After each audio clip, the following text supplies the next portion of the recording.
Voilà, on est le lundi 26 avril, on est le 12 Iyar.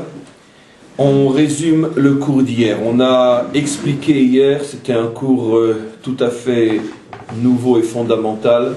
On a expliqué ce que signifie véritablement la notion de Kedusha.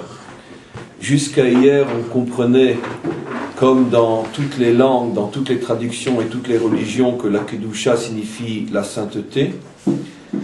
Et ce qui n'est pas absolument et entièrement faux, mais disons que c'est extrêmement imprécis et loin du sens véritable et profond.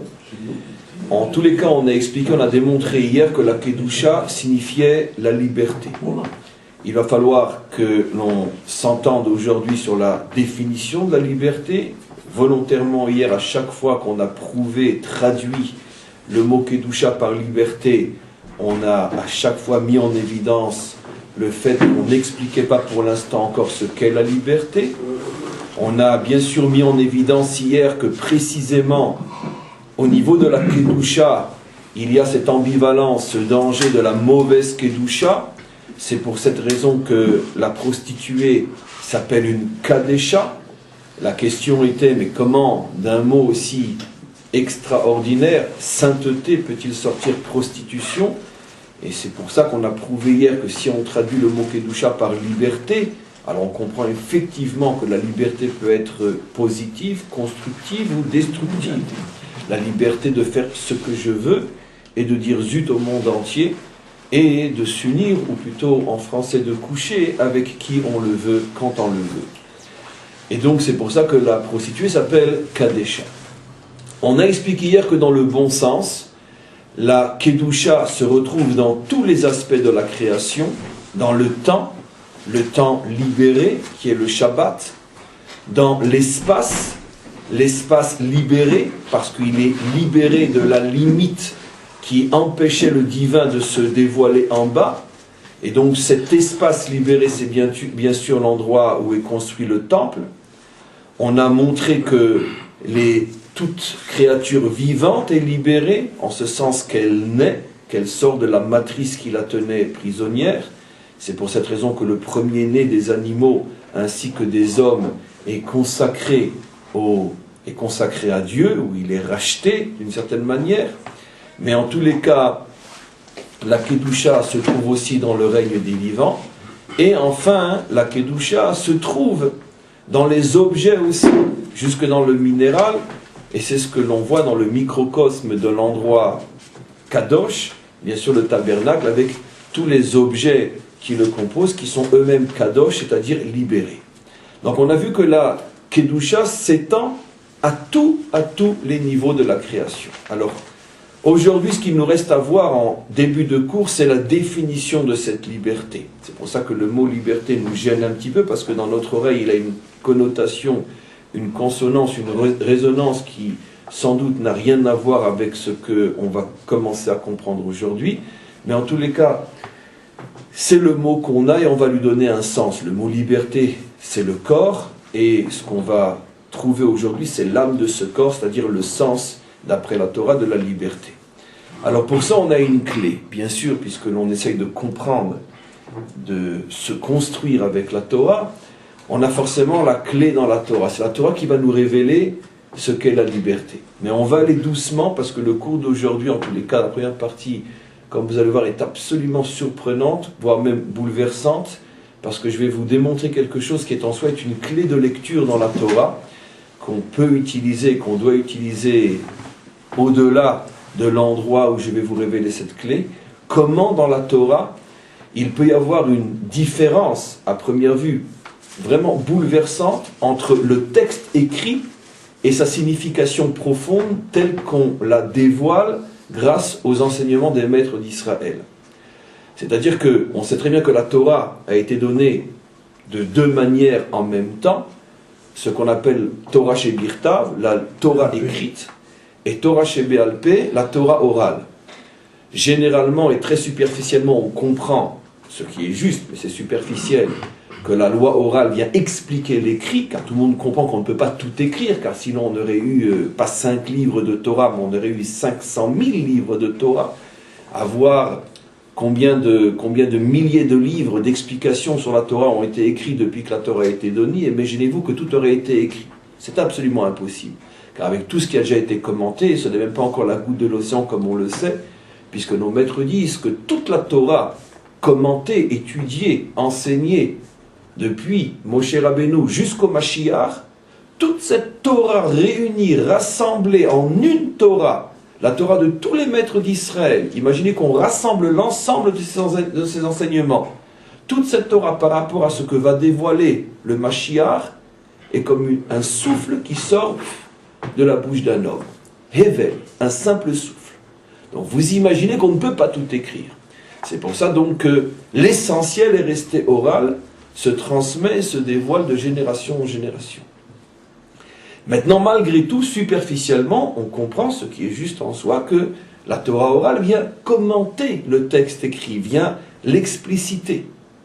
Mais en vérité, ce n'est pas suffisant. Quand on étudie le Talmud, quand on étudie profondément la Torah chez Béal Pé, le Talmud, le Zohar, le Midrash et tous les textes de la Torah chez Béal Pé, on s'aperçoit aussi qu'il arrive relativement souvent que l'explication orale vient donner, pas seulement compléter, élargir le sens de l'écrit, mais vient donner un sens complètement différent, apparemment, de l'écriture. Je rajoute apparemment parce que quand on creuse plus profondément, on se rend compte que finalement tout se rejoint et tout se retrouve et tout est un. Le texte écrit et l'explication orale. Mais dans un premier temps, l'explication orale semble aller à l'encontre du texte écrit. Et il y a une intention à cela, comme je vais vous le démontrer aujourd'hui. Je suis en train de vous préparer à ce que je vais vous révéler dans la lecture d'un verset fondamental. Donc il y a le texte écrit, il y a son explication orale qui semble non seulement s'éloigner du texte écrit, mais qui prend le contre-pied du texte écrit, et il y a la compréhension profonde, finale, qui réunit et le texte écrit et le texte oral, et qui nous permet, grâce à cet ensemble, d'avoir véritablement la définition qu'on cherchait. Ce qui veut dire que finalement le travail d'un sage, le travail de chacun d'entre nous, car nous sommes tous des sages, nous sommes tous des juifs qui voulons comprendre la Torah, c'est une question après de niveau uniquement. Le travail dans un premier temps de prendre conscience du texte écrit, d'être sûr de l'avoir déjà compris, car comme je l'ai souvent démontré, même le texte écrit des fois n'est pas compris, ne serait-ce que parce que la traduction est fausse, ou notre compréhension de l'écriture est fausse. Après il faut être capable de trouver quel est le commentaire de la Torah orale, et puis après il faut être capable de faire le lien entre l'oral et l'écrit, et seulement au niveau de ce lien, de cette unité, qu'on a véritablement le message divin. Alors, après ces préliminaires, que je vais faire rentrer après dans le corps du cours, on va maintenant rentrer dans la définition réelle, profonde de la Kedusha selon la Torah. Et vous allez voir que, bien que c'est un verset qu'on a déjà lu sans doute des centaines de fois pour chacun d'entre nous, sans doute, en même temps, pratiquement aucun d'entre nous ne s'est arrêté suffisamment longtemps pour comprendre le mystère inimaginable que la Torah nous révèle quand elle nous définit ce qu'est la Kedusha. Alors, on revient à la paracha de la semaine dernière, car comme je l'ai expliqué hier, la paracha de la semaine dernière et notre paracha sont liés, les deux parlent de la Kedusha. Et effectivement, au tout début de la paracha de la semaine dernière, le premier verset, chapitre 19, versets 1 et 2, la Torah nous demande la chose suivante. Daber el kol adat bnei Israël, donc Dieu dit à Moshe, parle à toute l'assemblée d'Israël, ve'amarta alehem, et tu leur diras, kedoshim tiyu, vous serez kadosh, vous serez saints, vous serez libres, ki kadosh ani Hashem elokechem, parce que moi, Hashem, je suis kadosh. Vous serez kadosh parce que moi, je suis kadosh. Selon la traduction du cours d'hier, vous libérerez réellement parce que moi, je suis la source de la liberté.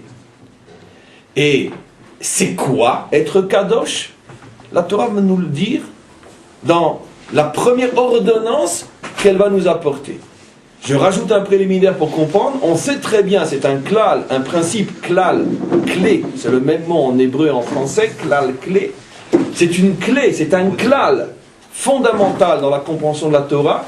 Lorsque la Torah, on pourrait dire, donne un titre, par exemple, soyez kadosh, et après donne différentes ordonnances qui semblent illustrer ce qu'est la Kedusha, bien qu'il est évident que toutes ces ordonnances effectivement illustrent ce qu'est la Kedusha, mais la première dite est la clé fondamentale qui permet de comprendre le sens, selon le principe que sauf Maaseh b'machashava trila, si tu veux comprendre réellement, profondément une chose, remonte à la source.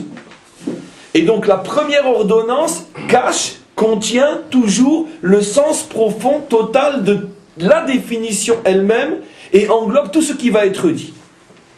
Après avoir affirmé ce que je viens d'affirmer, alors on est vraiment bouleversé, voire même étonné, de se rendre compte que la définition profonde, réelle de la Kedusha d'après la Torah, la définition plutôt la mise en évidence de la Kedusha, car la définition c'est liberté, c'est le cours d'hier, mais la mise en évidence, par quoi s'exprime cette chose-là? Qu'est-ce que nous dit la Torah? Ish imo ve'aviv tiraou.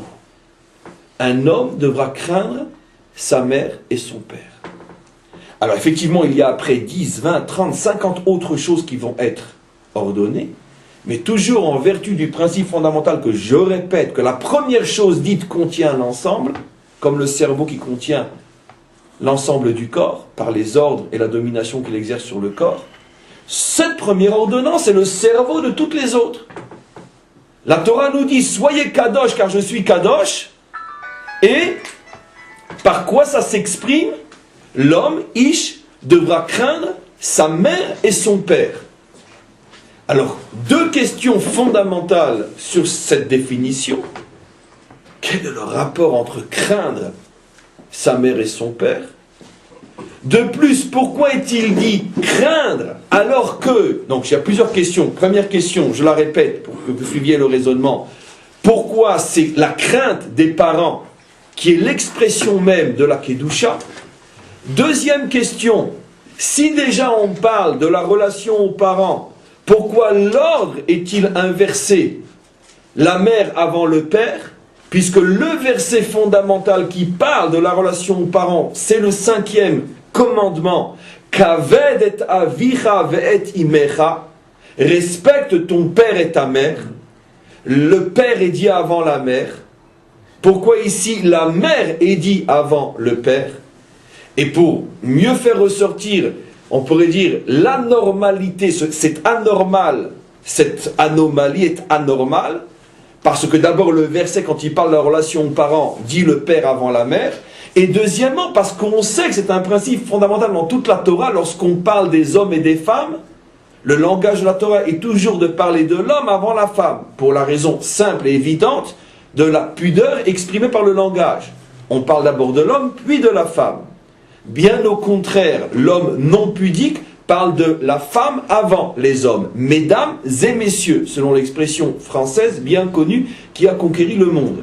Dans tous les pays de ce monde, en tout cas moderne, si un présentateur ose dire messieurs et mesdames, il est renvoyé sur le champ. C'est mesdames et messieurs. Cette présentation de la phrase française a fait force de loi. Mais la Torah nous fait remarquer que c'est le langage des Ahu, c'est le langage des Saves. Le seul dans la Torah, c'est dans Parshat Vayishlach, le seul dans la Torah qui parle des femmes avant les hommes, c'est Esav. Et Rashi le fait remarquer, tiens, quand Yaakov parle de sa famille, il parle des hommes avant les femmes. Quand Esav parle de la sienne, il parle des femmes avant les hommes. Rashi fait remarquer là-bas que c'est la différence fondamentale entre l'homme pudique et l'homme dévergondé. L'homme dévergondé a sa tête du matin au soir dans les femmes et il parle des femmes. Quand il doit parler des hommes, c'est en deuxième position. Mais l'homme pudique, l'homme véritable, n'a pas sa tête constamment du matin au soir dans des problèmes de femmes et automatiquement lorsqu'il parle des hommes et des femmes, pour bien montrer où il se situe, il parle des hommes avant la femme. Donc on pourrait s'étendre énormément sur ce que je viens de dire, mais ce n'est pas le sujet. Donc, à combien plus forte raison qu'on est doublement choqué ici? Comment se fait-il que la Torah parle de la femme avant l'homme, d'autant plus que de toute façon, dans l'obligation de respecter ses parents, la Torah a déjà dit Kaved et avicha ve'et imecha, respecte ton père et ta mère, et non ta mère et ton père. Donc c'est ce qu'il va falloir comprendre. Enfin, dernière question. Apparemment, l'ordonnance de... Non, avant la dernière question, encore une autre question. Comment se fait-il que dans les commandements, dans les 10 commandements, l'expression est kabed, respecte, Et ici, au nord plutôt, au nord. Et ici, c'est tira, craindre. Entre, oui, mais c'est vrai, c'est le respect, mais je veux traduire d'après d'abord le sens réel du mot dans toute la Torah. Au contraire, ta traduction qui est juste met en évidence qu'on est choqué par un problème. C'est justement ce que je vais mettre en évidence doucement. Dans toute la Torah, sans exception, le mot lira, lirot, tira signifie craindre. Ici, c'est vrai qu'on ne peut pas l'expliquer par craindre. C'est pour ça que tout de suite, vous avez dit ce qui est juste, respectons. C'est-à-dire que kaved signifie honore et tira signifie respect. Alors, oui, mais pourquoi tu traduis comme ça? Parce que tu es gêné par le sens premier du mot, qui est tira, qui veut dire craindre. Ce que je vais vous expliquer, c'est que justement, que la Torah fait allusion à quelque chose d'autre aussi, qu'on va découvrir au niveau du sens oral, au niveau de la Torah chez Béal Pé, et c'est pour ça que le mot qui est utilisé n'est pas respect, mais tira, qui signifie respect, mais aussi craindre. Comme je vais expliquer. Et enfin, dernière question, si on est en train d'exprimer ce qu'est la liberté, selon le cours d'hier, on est étonné du fait que cette expression de liberté passe par un commandement qui, en principe, semble signifier tout le contraire. Puisque craindre ou respecter ses parents, c'est continuer d'une certaine manière à vivre ce lien, on pourrait dire presque écrasant, contournant, englobant, parental, qui, comme on le sait, tient d'une certaine manière les enfants en captivité à l'intérieur de ce lien profond, mais qui malgré tout prive l'enfant de son indépendance. Puisque toute la révolte de la puberté, ou d'une certaine manière toute la révolte d'une génération contre l'autre, provient justement de ce mal-vivre, de cette difficulté à supporter le poids de l'ancienne génération qui veut te prendre en charge et qui t'empêche de t'exprimer. Alors évidemment, c'est pas que ça, mais c'est aussi ça. Et la plus grande preuve de ce que je dis, c'est que le dernier verset du dernier prophète qui vient annoncer le retour de l'humanité à Dieu, qu'est-ce que dit le dernier verset du dernier prophète? Le prophète Mélachi, et en ce jour, je ramènerai le cœur des pères vers le cœur des fils, et le cœur des fils vers le cœur des pères. Ce qui veut dire que quand le prophète veut résumer quel est l'état de, on pourrait dire, de révolte dans lequel se trouve le monde juste avant la délivrance, eh bien, il trouve aucune autre image autant parlante que le conflit des générations, au point que la délivrance va mettre fin à ce conflit.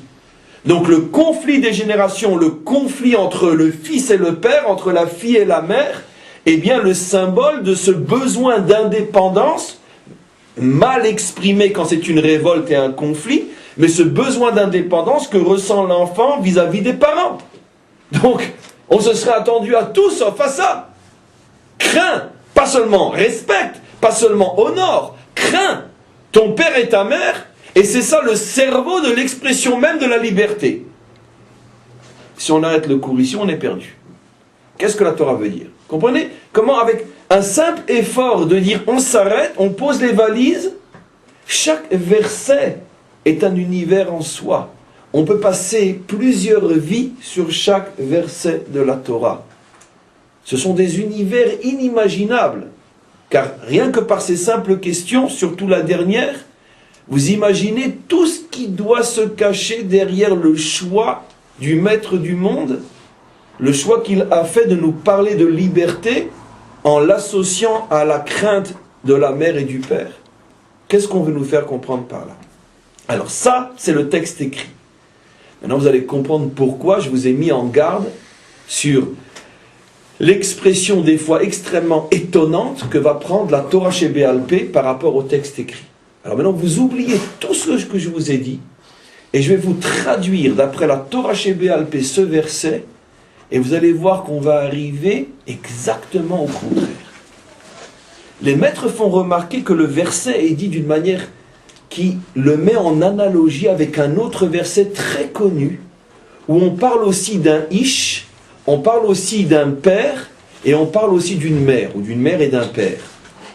Et ce qui invite à cette analogie, ce qu'on appelle en hébreu une gzera shava, une comparaison de versets. La comparaison de versets repose sur l'a priori que quand il y a des versets qui, dans leur formulation, se ressemblent étrangement, on les compare pour voir s'il n'y a pas un lien, gzera shava. Or là, il y a une difficulté dans le verset, c'est que pourquoi on dit ish, imo, ve aviv, tiraou, d'autant plus que le mot ish, l'homme, est mis en évidence ici au début du verset, et que ce n'est pas la forme grammaticale appropriée. Je ne vais pas rentrer dans des démonstrations savantes pour montrer comment grammaticalement le verset aurait dû être dit, mais tout celui qui comprend l'hébreu sent qu'ici, il y a une difficulté. On n'aurait pas dû dire ish, aviv, imo, ve aviv, tiraou. On aurait dû dire plutôt Adam, l'homme doit, parce que l'âme englobe en vérité tous les composants de l'humain, l'homme, la femme, les enfants, les fils, les filles. Ish, c'est très particulier. En plus, ish, dans la traduction réelle du terme, tel que la Torah nous apprend, signifie un homme marié. La première fois dans la Torah, puisque je vous ai déjà expliqué des centaines de fois que quand on veut connaître le sens d'un mot dans la Torah, on doit regarder là où il a été dit la première fois, et c'est le modèle, la référence de son sens partout, sauf exception explicite. La première fois que le mot ish est dit dans la Torah, à 2 reprises, c'est au sujet du mariage. Ou, tout de suite, en ce qui concerne la création de Adam et son mariage, on est tout au début de Parshat Bereshit, on est dans le fameux verset, le fameux passage où la femme a été créée, et regardez maintenant ce qui se passe. On nous dit dans le verset 23, dans le verset 23 du chapitre 2 du livre de Parshat Bereshit, Vayomer à Adam, l'homme dit, Zot apa'am etzem me'atsamai, cette fois-ci, elle est l'essence de mon essence, ou basar mifsari, la chair de ma chair, les autres ikare isha, je vais l'appeler isha, traduction réelle, l'épouse. Pourquoi? Qui met ish lukachazot, car elle vient de ish. En étant créée et en me la donnant, elle devient isha et moi ish. Jusqu'à ce verset, il s'appelait Adam. Maintenant qu'il est marié, il s'appelle ish. Donc on voit très bien d'ailleurs, comment qu'on dit en bon hébreu mon mari? Ishi. Selon l'expression biblique, comme dans le livre de Ruth et ailleurs, on ne dit pas Baali, ce qui est juste, mais qui est déjà plus langage parlé, on dit Ishi, mon mari. En très bel hébreu universitaire, qui est de l'hébreu biblique. Donc c'est ce que la Torah nous dit. Elle s'appelle Isha parce qu'elle vient de Ish. Lui et elle sont Ish et Isha, qu'on doit traduire non par homme et femme, qui est faux, mais par époux et épouse. Et on continue le texte. Après nous avoir donc prouvé que le mot Ish, quand il est dit pour la première fois, signifie l'époux, l'homme marié. Regardez maintenant ce que dit la Torah, qui vient confirmer que ne s'appelle Ish que l'homme marié. Al-ken ya'azov Ish et aviv ve et imo. C'est pour ça que le Ish doit abandonner son père et sa mère, vedavak beishto pour se coller à sa femme, ve'ayu le basar echad et pour ne former qu'une seule chair. Donc c'est clair, incontournable. Dans la Torah, le mot ish signifie l'homme marié qui doit donc être capable de prendre sa distance, son recul face à ses parents, parce que sinon il ne peut pas se coller à sa femme et construire une nouvelle génération. Ce qui veut dire que ce verset est en train d'exprimer exactement le contraire, ou plutôt ce verset est en train de mettre en évidence ce que j'avais moi-même évoqué. Comment peut-on dire que la Kedusha, qui signifie la liberté, c'est craindre ses parents, plus encore que le Ish doit craindre ses parents, ce que signifie d'une certaine manière continuer à accepter le joug d'une autorité qui, d'une certaine manière, m'empêche d'exister, et de m'affirmer dans toute mon indépendance. En plus, quand je suis ish, que je suis marié et que je dois fonder ma propre génération, qui forcément ne peut pas calquer uniquement ce qui déjà a été fait, car si c'est que du calque, c'est du clonage, donc du clownage, et c'est du ratage, j'ai forcément besoin de m'exprimer. Donc il y a ici une contradiction entre deux versets. D'un côté, la Torah me dit, tu veux te construire, abandonne tes parents. Et d'un autre côté, la Torah me dit, tu veux être kadosh, tu veux être libre. Crains, pas seulement respecte, crains ta mère et ton père. Et pourquoi la mère avant le père?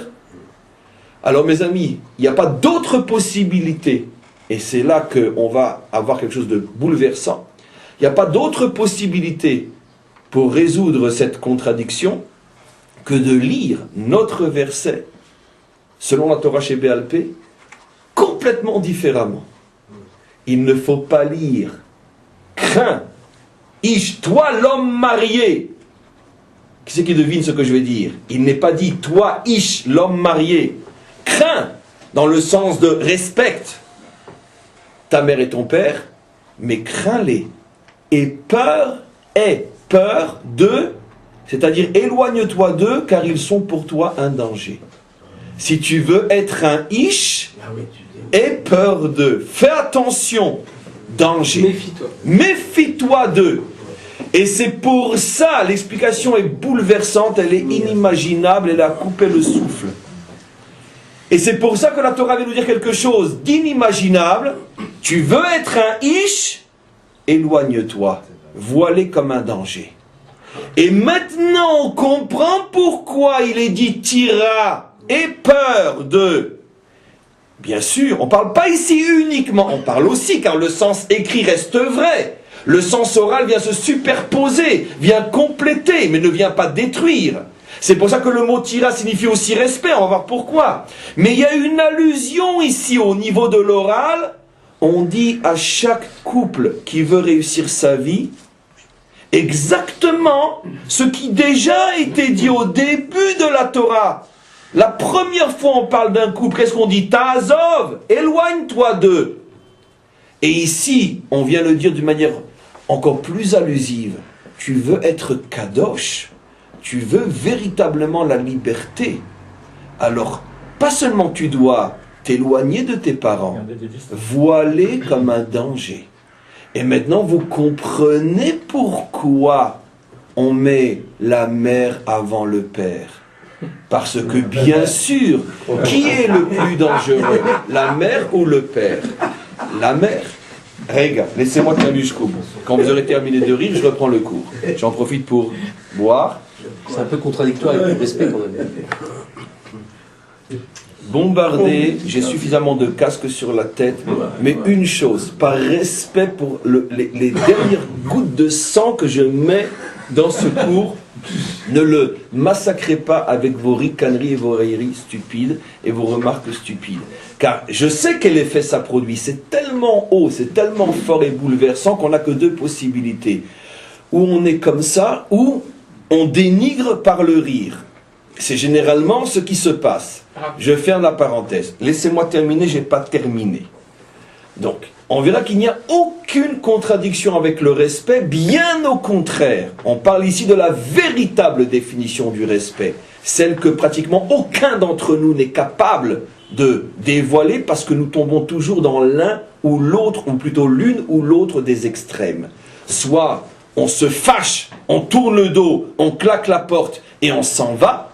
Soit on est complètement soumis, complètement englobé par les parents et le jeune couple, ou le couple, car le jeune couple peut rester jeune même après 30 ans de mariage, étouffé dans l'impossibilité de s'exprimer. La Torah ici vient mettre en évidence quelque chose de fondamental, et c'est pour ça qu'elle exprime cette notion de deux manières non contradictoires mais complémentaires. Le problème c'est que nous vivons dans une génération où nous ne savons plus ce que ça veut dire complémentaire. C'est-à-dire comment on peut associer deux contraires. Oui, je me méfie, mais en même temps je te respecte. C'est ça l'union parfaite, l'unité entre l'oral et l'écrit. Au niveau de l'oral, la Torah met en évidence le danger représenté par les parents, en particulier la mère. Pourquoi? La mère est un double danger, puisque tout le problème de la destruction d'un couple repose en partie et en grande partie dans la relation mal vécue entre l'épouse et la mère du mari, ce qu'on appelle la belle-mère. Donc on prévient le fils, sache que ta mère est un danger pour ta femme. Ish, imo, ve'aviv tiraou. Crains plus ta mère que ton père. Parce que dans le problème de Ish, dans ton problème de vouloir devenir un homme, et la Torah a déjà défini ce que c'est un homme, c'est celui qui fait le choix de l'épouse. Vedavak beishto. Si tu dois choisir entre ta mère et ta femme, tu choisis ta femme, pas ta mère. Ve'alken ya'azov ish. Tu dois eux les abandonner. S'il y a un conflit entre l'épouse et la mère, le mari a l'obligation de choisir l'épouse. Or, c'est absolument évident que c'est très dur pour le fils. C'est pour ça qu'on lui dit attention, l'amour excessif, étouffant, avalant, bouffant de ta mère est un danger pour toi. Crains-la. Mais en même temps, c'est sûr et certain que le texte écrit fait allusion au respect et à la crainte dans le sens de la crainte révérentielle, la crainte respectueuse. C'est pour ça qu'on prévient le fils et la chokhma de savoir comment garder tes distances et faire le choix de l'épouse sans faire de peine et de mal à ta mère. Ça, c'est le plus haut niveau de chokhma qu'un homme peut atteindre sur terre. Parce qu'il n'y a pas de relation humaine plus complexe, plus difficile, plus inimaginable que savoir gérer entre les parents et sa nouvelle famille. Il n'y a rien de plus difficile. 99,9% des hommes et des femmes, des couples et des parents sont confrontés à ce problème qui est le problème irrésoluble de leur vie. Je peux témoigner sans la moindre exception à apporter que 99,9% des divorces dans les jeunes couples, quand il s'agit de couples en bonne santé morale et spirituelle, c'est la faute des parents. Ou plutôt, c'est la faute d'une mauvaise gestion de la relation ancien couple, nouveau couple. Et c'est pour ça que la Torah nous met en garde, crains ta mère, fais attention à elle. Parce qu'avec tout son amour et avec toute sa bonne volonté de t'aider à démarrer dans la vie et à donner des conseils à son fils et surtout à sa belle-fille, avec tout son amour excessif, elle est en train de tuer le poussin dans la coquille. Laisse-les se tromper, faire leurs erreurs, se casser les dents. Laisse-les hurler eux aussi, car ils ont besoin de tomber, de se tromper, de hurler pour se construire et réussir dans la vie. Et tu ne peux pas leur donner ton expérience et leur faire un raccourci de 20 ans ou de 30 ans. Il y a des choses dans la vie qui ne s'apprennent que dans l'erreur, dans les coups, dans la douleur et dans la souffrance. Laisse-les. Et cet amour englobant les tue. C'est ce que dit la Torah. Oui. Ça inclut Isha? Non, alors maintenant, on va voir. Doucement. Pourquoi Ish? Mais évidemment, tout de suite j'arrive à toi. Pourquoi Ish? Parce que tout celui qui comprend ce que je dis sait que le vrai problème, c'est l'homme. C'est Ish. C'est lui qui n'arrive pas à gérer la relation entre sa mère et sa femme. C'est lui le problème. C'est ici le problème. C'est lui qui n'arrive pas. Pourquoi? Parce que lui est déchiré entre deux femmes. Ces femmes-là, par définition, sont en situation de conflit, puisque les deux se disputent le même homme. Pour toutes les raisons que je suis d'ailleurs étonné de vous entendre dire c'est bizarre, etc. Je suis choqué même comment à notre âge, on peut dire des choses pareilles. Puisque ça fait des millions d'années que tous les couples savent que c'est le problème fondamental. Comment l'homme va gérer sa relation entre sa mère et sa femme. Le problème n'est pas l'épouse. Je ne parle pas encore une fois d'une famille de voyous, d'une famille de gens qui se lèvent le matin pour dire qu'est-ce qu'on pourrait faire de mal aujourd'hui. La Torah s'adresse à des gens normatifs, des gens normaux, qui veulent réussir leur existence. Mais celui qui fait que tout va mal, parce qu'il n'arrive pas à gérer la relation entre ces deux femmes qui chacune le tire de son côté, alors que la Torah a déjà dit qu'elle doit être le choix du mari, Al-Ken Ya'azov. comme je dis toujours, la première chose qu'un jeune couple doit faire lorsqu'il se marie, fais tout pour t'éloigner. Si tu arrives à t'éloigner, tu es sauvé. Sinon, c'est difficile. Maintenant, pour X raisons, tu n'es pas arrivé à t'éloigner, alors sache, la Torah nous dit, Ish, le problème il est sur toi. Le problème il est ni chez ta mère, ni chez ta femme. Le problème il est chez toi. C'est à toi de gérer. Il y a une autre raison profonde que je vais expliquer. Oui. Ce qui est incroyable dans ce que vous dites, c'est qu'il y a deux mitzvot dans la Torah où on voit qu'il y a un salaire qui s'appelle rallonger ta vie. C'est cette mitzvah-là, respecter ses parents. Et l'autre, c'est de prendre, justement, de chasser une mère qui est dans son nid. La même notion de séparation avec les œufs. Et garde des œufs pour toi et chasse. Comme si déjà, dans l'autre système aussi, on apprenait déjà à libérer la mère. Il y a une notion de liberté aussi. Nahon, c'est vrai. C'est vrai que cette histoire-là, bien qu'il y a d'autres notions aussi, mais cette notion de séparer la mère des enfants au niveau des oiseaux, peut-être cache aussi c'est ce que cette idée fondamentale. Directement avec l'Imaot. À chaque fois qu'un homme rentrait dans la maison, il y avait à chaque fois la mère qui était chassée. Sarah n'était plus là. Quand ils sont rentrés, les deux autres aussi, Rivka n'était plus là, ils disaient vers ça. À chaque fois, il y a eu les belles-mères qui étaient chassées par la chaîne. C'est 100% juste ce que tu dis. Là, dans cette, regarde, dans cette deuxième explication, cependant, on voit que la famille d'Israël s'est construite sans belle-mère. Sans belle-mère. Elle s'est construite sans belle-mère. Comme pour bien nous faire comprendre qu'il y a ici une difficulté fondamentale, et comme si, pour pouvoir véritablement permettre à cette famille de naître de la manière la plus saine possible, il fallait que le ta'azov, que l'abandon soit total, au point que même physiquement elle n'est plus là. Mais bon, il y a encore des milliers de choses à dire, je vous en supplie, ne restons pas trop sur cette notion-là. L'ingérence de la mère, c'est pas forcément dans le couple de son fils, ça peut être dans le couple de sa fille. Le vrai problème, c'est le prototype. C'est évident qu'il y a des modèles et puis après. Mais la racine du problème fondamental, c'est comment l'homme est déchiré, écartelé entre deux exigences féminines, la mère et l'épouse. Maintenant, c'est évident que c'est vrai aussi au niveau de la femme, et c'est vrai à tous les niveaux. Mais le prototype, le modèle de ce conflit, dans la Torah est exprimé chez le Ish. Ish et imo vet aviv tira. Donc ça, c'est ce qu'on comprend. Alors maintenant, d'après, encore une fois, le sens profond du texte, toutes les questions qu'on avait demandées sont tombées. La question était comment tu peux me dire que justement la crainte ou le respect des parents, c'est ce qui est un signe de liberté? Eh bien la réponse est évidente. La Torah ne te dit pas de respecter tes parents tels que nous on l'a compris au premier niveau. La Torah te dit justement le contraire. Prends de la distance et peur de ta mère lorsque tu deviens un ish. C'est ça la liberté. Parce que là tu prouves que tu veux être un homme libre. Je n'ai pas fini d'expliquer ce que c'est la liberté. Si vous me posez la question, mais pourquoi la Torah n'a pas dit clairement? Pourquoi la Torah n'a pas dit clairement? Mais pour deux raisons évidentes. Parce que le danger de faire du mal et de la peine et de causer de la souffrance à ses parents à cause de cette nécessité de liberté, le risque est tellement évident que la Torah préfère mettre en évidence le fait que tu dois les respecter malgré tout, même si tu sais que ta mère est dangereuse, et que tous les jours quand tu rentres chez toi, tu vois ta jeune épouse en train de pleurer, et que tu sens ton couple se détruire.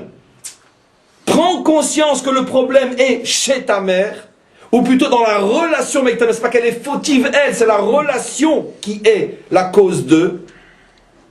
Mais d'un autre côté, c'est tellement, on pourrait dire, risqué de le dire en toutes lettres, parce que la Torah tient tellement à ce que malgré tout on respecte ses parents. Qu'est-ce que fait la Torah? La Torah te dit comme ça: tes parents et surtout ta mère, tu dois la respecter coûte que coûte, même si il y a un conflit entre ta famille et tes parents.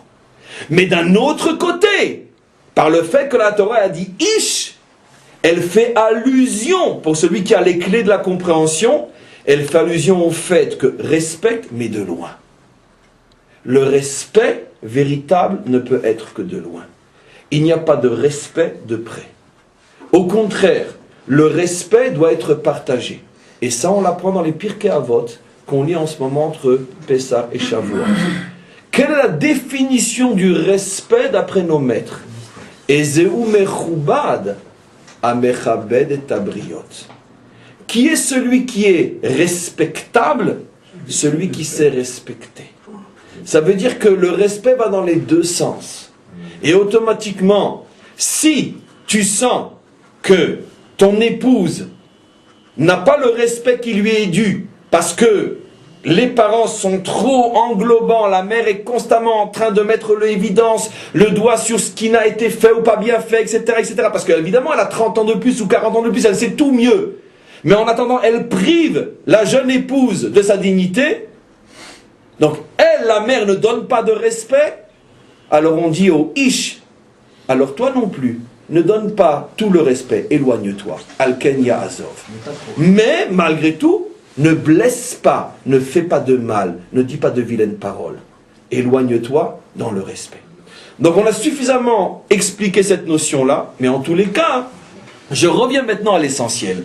On comprend pourquoi c'est ce problème-là que la Torah va choisir comme étant l'expression même de la liberté, parce qu'il n'y a pas de plus grande, on pourrait dire, volonté de liberté que dans ce problème-là. Parce que là, on va voir vraiment si tu veux être un homme libre. On va voir vraiment si tu veux construire ta vie. Parce que si tu n'arrives pas à résoudre ce problème, c'est que tu es un homme qui n'a aucune liberté, aucune dignité. Tu es un homme faible. Tu ne sais pas t'imposer, tu ne sais pas exprimer ce que réellement tu veux et tu ne sais pas prendre des décisions qu'il faut. Et donc tu n'as pas de liberté. Maintenant, je vais aller plus loin pour terminer. Depuis hier, on se posait toujours la question, oui, mais la liberté, mais ça veut dire quoi la liberté? Est-ce que c'est la liberté que longtemps j'ai cherchée, comme une perle rare? C'est quoi la liberté? Est-ce que c'est, il est interdit d'interdire? C'est quoi la liberté? Là, mes amis, vous avez la définition la plus colossale de la liberté dans ces trois mots. Puisque la Torah exprime la Kedusha dans l'exigence qu'elle a sur un homme, elle lui dit, sois un ish, en hébreu moderne, sois un gever, en yiddish, sois un mensch, sois un homme, et sache prendre tes distances de tes parents avec tout l'amour et le respect que tu as pour eux. Ta mère, c'est ta mère, ta femme passe avant. C'est dans ce domaine-là que la Torah nous dit, sois un homme libre. De là, on comprend que la liberté se vit à deux ou elle n'existe pas. La liberté, c'est ce qui s'exprime à l'intérieur d'un couple. Puisque c'est précisément dans le domaine du mariage, ish, que la Torah nous révèle ce qu'est la liberté. De là, on comprend un principe fondamental. Toute liberté qui ne se partage pas, toute liberté qui ne se vit pas à deux, puis après à trois avec l'enfant qui vient, puis après à quatre, après à cinq, et puis après avec une famille et une autre famille, donc une communauté et donc un peuple, comme on va le voir encore entre aujourd'hui et demain. Toute liberté qui n'est pas communautaire, et la communauté commence à deux, ce n'est pas la liberté. Ce qui veut dire que la définition de la liberté d'après la Torah est à l'extrême opposé, est aux antipodes de « je fais ce que je veux ». Puisque par définition, si tu fais ce que tu veux, tu es un homme seul, car dès que tu vis avec quelqu'un, tu ne peux plus faire ce que tu veux. Donc si tu fais ce que tu veux, tu es un homme seul et tu n'es pas un homme libre. Car la liberté, lorsque la Torah en parle pour la première fois, elle en parle au niveau d'un couple. N'est libre que ceux qui sont capables de vivre au moins à deux ensemble et de construire leur existence. Et comme tout le monde sait, je termine juste la phrase, qu'il n'y a aucune relation humaine, aucune expérience humaine qui est plus dure que celle de réussir la vie de couple, puisque toutes les autres relations humaines, elles sont toujours, d'une certaine manière, d'abord passagères, soit dans le temps, dans l'existence, soit même dans le temps, dans la journée, puisque de toute façon, je veux dire, c'est des relations de travail ou des relations peu importe. Tandis que sa femme, on est avec elle toute sa vie, toute la journée, même si on n'est pas physiquement avec elle, elle est là, elle est présente. De plus, toutes les relations humaines peuvent être superficielles. On peut rouler le monde entier, sauf sa femme, puisqu'elle est la seule qui nous connaît réellement, et c'est pour ça qu'elle est insupportable, puisqu'on sait qu'elle, elle sait qui on est. Donc il y a un être au monde devant lequel on ne peut pas mentir, c'est l'épouse. Et comme c'est une relation donc de vérité absolue, de mise à nu dans les deux sens du terme, où là vraiment tu es ce que tu es et tu ne peux plus rouler le monde entier, automatiquement c'est la relation la plus difficile à vivre, la plus insupportable. Et c'est pour ça que quoi? Qu'on dit à un homme, tu veux être libre, montre-moi comment ça va avec ta femme. Alors, la première... Si la relation de couple est saine, à ce moment-là, on a affaire à un homme et une femme libres. Parce que la liberté se vit à deux, la liberté c'est la réussite d'un couple. Et si la relation n'est pas saine, si il y a toutes les difficultés jusqu'au drame d'une vie de couple, à plus forte raison si on vit seul parce qu'on se dit moi je suis libre, je fais ce que je veux, il n'y a pas d'expression de l'esclavage plus grande que de vivre seul. On a la définition maintenant de la liberté. Donc maintenant cette clé-là on peut utiliser dans tous les domaines. Je suis libre. J'ai telle idée, j'ai tel idéal, et j'ai la liberté de le vivre. Alors je te pose toute la question. Est-ce que ton idéal peut se partager dans le shalom, dans l'unité, dans la fraternité, dans l'amour avec d'autres, ou bien ton idéal il est pour toi tout seul? Si ton idéal, tu peux y associer d'autres que toi qui vont se réaliser, s'accomplir dans cet idéal, et ils vont trouver dans cet idéal de l'amour, de la compréhension, de la dignité, de la fraternité, tout ce qu'une épouse attend d'un mari ou un mari d'une épouse, alors sache que ton idéal est un idéal de liberté. Mais si pour pouvoir atteindre cet idéal, tu vas devoir marcher sur les gens, tu vas devoir les rendre malheureux, tu vas devoir les humilier pour cet idéal, sache que c'est l'expression même de l'idéal d'un esclave. C'est ça un esclave. Un esclave peut être un homme qui domine le monde entier, mais il les écrase. On a dans notre histoire l'expression même de ce type de pouvoir. Il porte un nom. Le roi le plus puissant que nous avons eu, nous, Israël, à l'époque du deuxième temple. Comment s'appelait-il ce roi-là? Il y a des châteaux à lui partout en Israël. Le roi Hérode. Le roi Hérode, après notre tradition, était un esclave révolté contre son maître. C'était le chef des esclaves de la famille des Hashmonaïm, les Kohanim, qui a pris le pouvoir, qui s'est révolté, qui a fait massacrer tous ses maîtres, qui a fait massacrer tout celui qui bronchait, et qui s'est installé roi à Jérusalem et qui a régné dans la terreur, dans le sang et dans l'oppression. Ça vaut chez les goïms, ça quand les anciens esclaves deviennent rois. Oui, mais c'est un principe fondamental dans le monde que généralement les anciennes... D'ailleurs, c'est un verset dans les prophètes. Al-Hele Raksha Haaretz, voilà de quoi la terre tremble. Al-Eved Kitimlor, lorsque l'esclave prend le pouvoir. Qu'est-ce que ça veut dire l'espoir prend le pouvoir? Qu'est-ce que ça veut dire?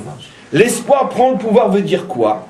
Ça veut dire, l'esclave prend le pouvoir, ça veut dire quoi? C'est pas forcément l'esclave dans le sens physique, ça veut dire la mentalité d'esclave. C'est quoi une mentalité d'esclave? C'est celui qui dit je fais ce que je veux, je n'ai de compte à rendre à personne. C'est ça la mentalité d'esclave. C'est exactement le contraire de ce qu'on comprend, on pourrait dire dans le sens premier, qu'un esclave c'est celui qui est attaché avec des chaînes. Non, d'après la Torah, la mentalité d'esclave, c'est celui qui pense qu'il peut vivre sans avoir besoin de rendre des comptes, et pour pouvoir atteindre ses buts, il oppresse et il écrase. Ça, c'est l'esclave. Et donc c'est pour ça que dit Shlomo Ameler dans les proverbes, Al-Hele Raksha Haaretz, qu'est-ce qui fait trembler le monde? Evet Kitimlor, lorsque ceux qui ont des mentalités d'esclaves, qui ne comprennent pas que l'idéal se vit au moins à deux, lorsque ceux-là prennent le pouvoir, c'est eux qui font trembler le monde, voire même des tremblements de terre dans le sens le plus concret du terme. Qui c'est qui avait une question là? Oui. Justement, pour renforcer sur cette idée de communauté, c'est pour ça que on dit, c'est marqué d'Aber et Kol Hadad Bnei Israël, que cette paracha a été donnée en Hakel. Nachon, absolument. C'est quoi le deuxième mot de Al-Ele, ma? D'abord, ce qu'il dit. Al-Ele. Al-Ele Raksha Haaretz, sur ça la terre tremble lorsque un esclave prend le pouvoir. Donc c'est pour ça effectivement que la paracha qui parle de la Kedusha est introduite par Hadad ben Israël, qui fait bien sûr allusion à toute l'assemblée d'Israël. Donc on va résumer, parce que les notions sont colossales, et on pourrait dire un portrait, une définition inimaginable de ce que la Kedusha. La Kedusha, c'est la capacité qu'a un homme, ou plutôt qu'ont les hommes, à s'unir dans la fraternité, la dignité, l'amour et le respect dans la construction d'un idéal commun. Ça, c'est la Kedusha. En dehors de ça, il n'y a que des mensonges et des voyous. La Kedusha, c'est pas l'ascète seul sur sa montagne, ou seul dans son couvent, ou seul dans son temple, ou seul dans sa yeshiva, peu importe. Ce n'est pas celui qui vit seul son expérience idéale. Ça, c'est le contraire même de la Kedusha. La Kedusha, c'est celui qui rentre dans ce monde, tend la main aux autres, cherche un compagnon pour construire ensemble un monde meilleur. Ça, c'est la Kedusha. En dehors de ça, il n'y a aucune définition de Kedusha. Et ça, c'est la liberté. C'est pour ça, encore une fois, que dans le langage extrêmement pédagogique de la Torah, le modèle fondamental de la Kedusha va être le couple. Parce que tout commence à l'intérieur d'un couple. Car, n'allons pas raconter d'histoire. Comment un homme peut-il prétendre à la fraternité, l'amour, l'égalité, la dignité, quand il se déchire avec sa propre épouse? Commence d'abord par ta moitié, par toi-même. Donc automatiquement, l'expérience de la fraternité humaine se joue d'abord dans un couple. C'est là que le modèle de la liberté va s'exprimer. Maintenant, on comprend une autre chose fondamentale. Une des questions qui a été demandée par énormément de monde hier depuis le cours, c'est, d'après ce qu'on explique, que Kedusha signifie liberté, et en plus, aujourd'hui, je viens d'exprimer et d'expliquer que la liberté, c'est essentiellement la réussite du couple, qui est la vraie Kedusha, la vraie sainteté. Maintenant, je peux dire le mot sainteté parce qu'on a compris ce qu'il veut dire. C'est quoi la sainteté? C'est la réussite à deux. On pose la question, comment se fait-il? Cette question a été demandée d'ailleurs par des femmes, par énormément de femmes.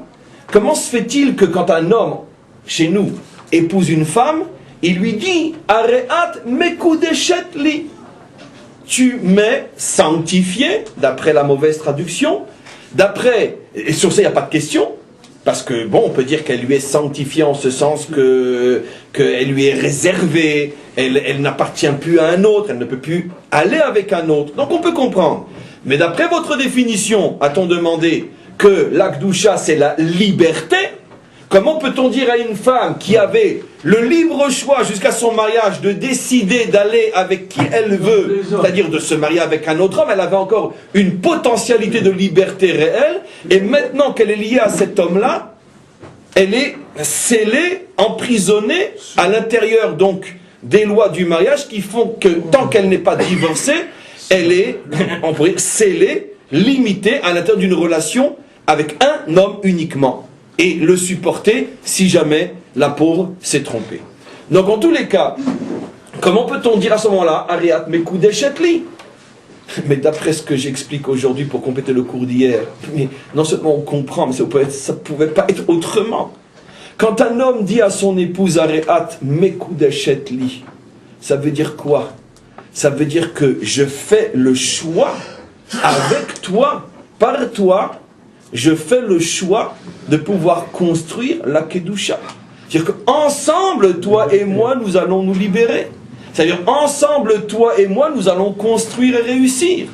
Ve'areat mekudeshet li, j'ai pas terminé d'expliquer. Areat mekudeshet li, ça veut dire que l'homme, dans le choix de son épouse, fait le choix de ce deuxième, de cet autre, avec lequel il peut construire la liberté.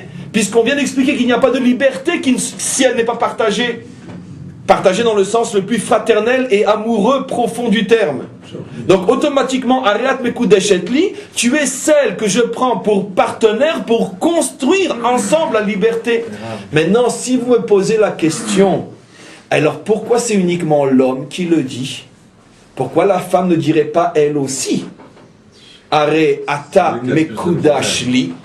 Parce que c'est toujours la même réponse, de la même manière que dans le problème parents, nouveau couple, la clé de la réussite, comme la banane du déraillage, sont entre les mains de l'homme. Est-ce qu'il va comprendre ou non ce qui est en train de se passer? Est-ce qu'il va avoir l'honnêteté, la force de comprendre que le problème n'est pas chez son épouse mais chez sa mère? Est-ce qu'il va avoir la force, le courage et l'intelligence, la diplomatie de prendre la distance sans faire du mal à sa mère? Le problème il est chez lui. De la même manière, dans la relation avec l'épouse, bien sûr que l'épouse, elle aussi, est Mekadesh son mari. Bien sûr qu'elle le sanctifie aussi. Bien sûr qu'elle l'élève aussi. Et bien sûr donc qu'elle l'aide aussi à se libérer dans le vrai sens du terme. Alors pourquoi c'est seulement l'homme qui l'exprime? Parce que l'homme a beaucoup plus de problèmes que la femme. Parce que dans sa nature profonde, la femme n'a aucun problème à partager. Toute la ma'out, toute la nature féminine, c'est le partage. Son corps, elle le partage, elle le donne entièrement à cet enfant qui de l'intérieur la bouffe entièrement. Son fer, son magnésium, son calcium, son temps, sa santé. Elle donne son corps pour la vie. Elle est déchirée au moment où l'enfant naît. Et après ces nuits qu'elle n'a plus et ce temps qu'elle n'a plus, au point que vous savez que c'est au niveau du pshat, au niveau du premier sens, la raison pour laquelle les femmes sont dispensées des mitzvot qui dépendent du temps. Parce qu'elle n'est même plus libre de son temps. Son temps, il est entièrement à ses enfants. Une femme qui se lève 3 fois dans la nuit, vous voulez encore qu'au petit matin, elle se lève et comme l'homme met des tefilines, etc. Elle a d'autres chats à fouetter. Elle a 7 heures de sommeil à rattraper. Donc elle n'a rien à elle, la femme. Toute la ma'oud de la femme, c'est le partage. Donc elle n'a pas de problème à comprendre que la liberté se crée et se fait à deux. Mais l'homme, lui, a le problème. Parce que l'homme, lui, vit toute sa vie dans l'illusion de si j'avais été seul ou avec une autre ou d'une autre manière, ça aurait été tellement mieux. Vous comprenez? L'homme a ce problème de partager. L'homme ne sait pas ce que ça veut dire partager. L'homme doit apprendre à partager. C'est pour ça que l'homme dit Areat mekudeshetli, avec toi je vais pouvoir faire l'expérience de la liberté. Parce que je te choisis pour être celle avec laquelle je partage. Mais si la femme disait une chose pareille, ce serait une idiotie. La femme, à partir du moment où elle se marie, elle sait ce qui l'attend. Elle n'a plus rien à elle. Ni son corps, ni son temps, elle n'a plus rien à elle. Donc de toute façon, elle a compris que la liberté se partage. Comprenez? Donc, c'est pour ça que c'est à l'homme de l'exprimer, parce que c'est toujours la dimension masculine qui, d'une certaine manière, porte le problème de la non-kedusha. Oui. Sur le schéma du Prat au Klal, avec le Prat, on comprend que, vous expliquez là, que la véritable sortie de Mitzrayim, c'est de se marier et de fonder un couple, puisqu'en fait c'est le schéma du Klal, puisque on va de Pessah à Shavuot qui est un mariage. Et c'est exactement pour ça, Chazak, que le modèle, le schéma fondamental de la sortie d'Égypte et du don de la Torah, c'est l'avancée de la jeune épouse Israël vers son Khatan, vers son roi, vers son bien-aimé qui est Hachem, et la Torah c'est le contrat de mariage comme on le sait. Exactement, c'est pour ça, Chazak, que Chazal reprenne ce modèle du mariage, parce que le mariage, avec sa signification profonde, est le symbole même de la liberté. Vous comprenez maintenant dans quelle génération on vit? Dans une génération où on ne se marie plus, ou presque plus, dans une génération où être libre c'est faire ce que je veux, on est à l'extrême opposé de la définition de la liberté. Vous comprenez donc pourquoi il y a presque 3000 ans, le prophète avait déjà vu dans quelle situation, dans quelle, on pourrait dire, falsification de la liberté se trouverait le monde avant la délivrance. Et c'est pour ça que lorsqu'il veut parler de ce monde, il parle du conflit des générations. Parce que le conflit des générations est l'expression même de cette mauvaise application du principe de liberté. Puisque qu'est-ce que nous dit la Torah? La Torah nous dit, sois libre, mais pas sur le compte de ta mère, ne la fais pas souffrir. Ça veut dire, éloigne-toi sans te révolter. Ça, c'est très difficile. Comment je peux être du côté de ma femme sans vexer ma mère? Ça, c'est difficile. Je le dis de manière très simple, parce que ce sont les problèmes concrets de la vie de tous les jours. Ces grandes notions qu'on explique aujourd'hui. Comment je peux être du côté de mon épouse sans blesser ma mère? Ça, c'est le plus haut niveau qu'un homme peut atteindre. Et donc, il a à la fois la liberté sans le conflit de génération. C'est pour ça que le conflit de génération qui fait qu'on claque la porte aux parents, on leur dit allez vous faire pendre, est l'expression même de cette liberté falsifiée, où finalement on ne veut pas la liberté, on veut faire ce qu'on veut, Nekuda. Fiche-moi la paix, je veux faire ce que je veux. On tourne le dos aux difficultés. On tourne le dos aux difficultés, on tourne le dos au vrai travail. Donc ça, c'est le cours pour aujourd'hui. Demain, si Dieu veut, on va continuer toujours sur la définition de la Kedusha, et pour l'instant on va maintenant passer aux questions. Vous avez, si vous le voulez, jusqu'à ce que j'arrive aux questions là-bas, vous aussi la possibilité de poser des questions. Oui. qui est intéressant dans la définition justement de la liberté qui doit se vivre ensemble, comme on a vu que c'était une paracha qui était donnée en Hakel, aussi les mitzvot qui vont suivre, elles sont beaucoup Ben Adam Travero. Il y a ce... Oui. Après, on ne comprenait pas le rapport entre la Kedusha et qui a l'air a priori une notion entre l'homme et Dieu. Et puis toutes les mitzvot de l'ot hashok et rachav, l'ot ikzol, l'ot alin et tzachav. Absolument. C'est-à-dire que qu'est-ce que tu es en train de mettre en évidence, c'est qu'effectivement on retrouve dans la suite de la paracha elle-même cette notion qu'en vérité la Kedusha se vit à deux, puisque regardez, revenez sur la paracha la semaine dernière, vous verrez qu'effectivement la grande majorité des ordonnances apportées pour définir la Kedusha, ce sont des ordonnances qui situent la relation entre l'homme et son prochain, jusqu'au fameux et célèbre verset « Tu aimeras ton prochain comme toi-même », qui, n'oublions jamais, a été écrit dans le Vieux Testament avant d'être cité dans le Nouveau. Donc, tu aimeras ton prochain comme toi-même, et précisément dans cette paracha. Pourquoi ? Parce que c'est l'expression même de la relation à autrui. Nous ne pouvons pas passer sur le site, il doit y avoir énormément de monde sur le live, on a des problèmes en ce moment quand il y a trop de monde sur le live, c'est un gros problème. Et donc, on ne pourra pas passer sur le site aujourd'hui. Voilà, et encore une question et on termine le cours. Une question aussi, ça veut dire les femmes jeunes qui prennent le rôle de sa mère. C'est pour ça aussi il y a le conflit. Comment ? La maman, il a un rôle pour ses enfants. Oui. Quand la femme il vient, il prend aussi, il prend le rôle de sa mère. Quand Il remplace l'épouse... sa mère, ça aussi c'est Oui, nouveau. mais le conflit, là, il est dans les deux sens. Mais encore une fois, c'est évident que des fois l'épouse s'arroge le droit d'une mère et la mère le droit de l'épouse. Mais le problème, c'est que, comme de toute façon, ce conflit est aussi insurmontable que de surmonter la rencontre entre l'eau et le feu, il y en a forcément un des deux qui prend le dessus. C'est pour ça que la Torah met en garde celui qui peut empêcher que l'eau et le feu se rencontrent. Le seul qui peut le faire, c'est le mari. C'est à lui de prendre ses dispositions. Avant, les grandes familles, il a dit le père, je veux des enfants, et mes enfants, ils habitaient chez moi, à côté de chez moi, construit une maison pour... Oui, parce qu'il y avait aussi des problèmes purement techniques. Bon, on arrête le cours, on ne peut pas passer sur le site. On s'en excuse et on arrête.